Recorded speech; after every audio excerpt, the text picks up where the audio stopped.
Good morning, people. My name is Tony Abraham. I used to be Tony Haimaku, but I changed my name now to Tony Abraham. That's my father's name. So today I'll be speaking on how Nollywood is reclaiming the market from Hollywood. This is the first time I'm doing this. So I may be a little bit scared. I may just decide to laugh or cough to cover up, but just see it as part of packaging. You understand? Because we're in the packaging age now. And we do that on Instagram a lot. But the only difference about Instagram and now is there's no filter, no editing. So it's just me and you directly. So I have 15 pages slide. I'll be reading from it for my presentation. When I'm done, I'm going to answer all your questions, except questions about my love life. Be warned. While growing up, my siblings and I watched many Hollywood movies. We loved them even though we could barely hear the words and we could barely relate to the concepts of their stories. We watched the character drink coffee, though tea was all we knew. I'm talking about Eruku Oshodi. You know that. Eruku Oshodi. That's what we drink then. That's our tea then, not Milo or Bonvita.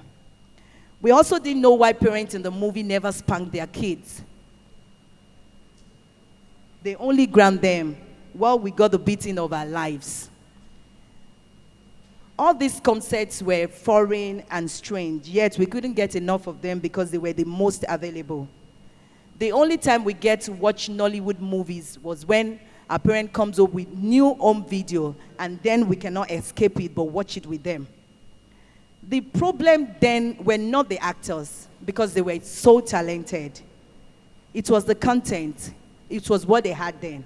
These stories were usually a poor attempt at retelling the stories told in a Hollywood movie, or our African stories told in a poor way. However, we moved from wanting to escape to loving the movies because of the mystery and the spiritual theme.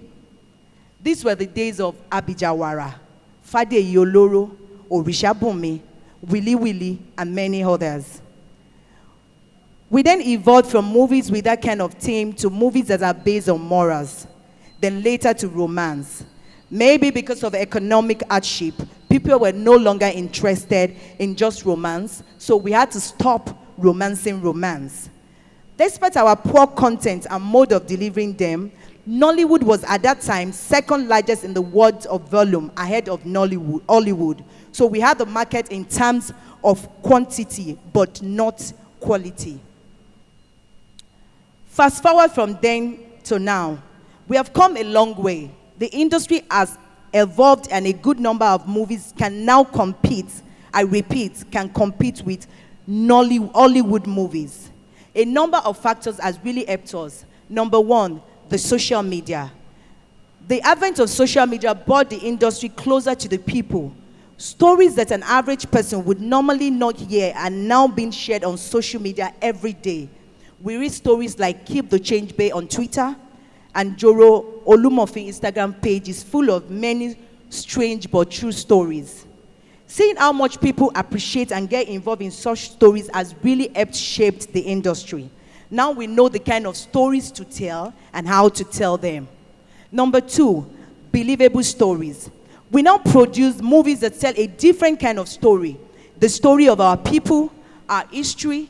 Our stories now depict and reflect the day-to-day life of an average person and family in Nigeria. Our movies now have content that 100% has, and a lot of them have broken records internationally and at the box office. Some of them are Jetta Amata's Black November, which broke new ground with the cast of both Hollywood and Nollywood talent in the telling of the story of the Niger Delta region of Nigeria. Mo Abodu's Wedding Party was screened at the Toronto International Film Festival and tells the story of the shenanigans that go on during the planning of the wedding in Nigeria, grossed over 400 million at our box office. Omoni Oboli Okafor's Law, which tells the story of a man who put to test the law that states that once a man has had a woman, he can have her again at any time. Was also screened at Toronto International Film Festival and is still making tremendous success at box office. I'm actually in the movie. I played Tomi Tijani, so you need to see the movie. That's another part of me. Izu Ojukwu 76, which tells the story of the 1976 military coup that led to the death of Muritala Mohammed. And Kunle Afolayan Omugwo represent the reality faced by an average couple in Nigeria who just had a baby. Number 3, strong marketing and publicity. It is important that I point out all this movie. And this movie are not just successful alone because of their great and believable stories, but also because of the strong marketing and publicity that went into it. Now we have movie stars go to the cinemas to meet and greet with fans and also sell movie tickets as part of the marketing strategy. I actually did that 2 weeks ago. I was in Ondo, I was in Ibadan, I was in Ikeja, Surulere. It was fun though. Now we have movie stars. Many of us in the industry now employ the services of public relation experts to manage our brand and every movie we produce. I, for one, I have one now, and that has really helped my brand and helped me a lot. Number 4, organization. The industry is more organized now. The way things are done now are more organized and structured, and this had helped double, if not triple, the industry's productivity and income. Personally, since I reorganized and restructured everything around me, my income have actually tripled. Yes. Lastly, advent of investors and believers in industry. The industry now holds much potential for investors, having been valued about $5 billion in 2014. The industry now has a robust growth and international appeal, which offers diverse opportunities. Many entrepreneurs, actors, filmmakers, and believers in Nollywood are now eager to contribute, however, to the growth and to the advance of the industry. Nollywood movies are now prevalent in cinemas and markets of Nigeria and also throughout Africa. Nigerian movies are now in high demand in different parts of Africa. In fact, the number of cinema goers that opt for Nollywood movies instead of Hollywood continue to grow, increase every day. African Magic and Iroko TV has become the home of great African storytelling and entertainment and can conveniently boast of its millions of viewers and subscribers respectively. My conclusion, as of January this year, 2017, Iroko has about 1 million subscribers, became the second largest market in terms of subscribers. All of this goes to show how well Nigerians have embraced and are consuming movies with local stories as content. The industry is no longer sacrificing quality for quantity.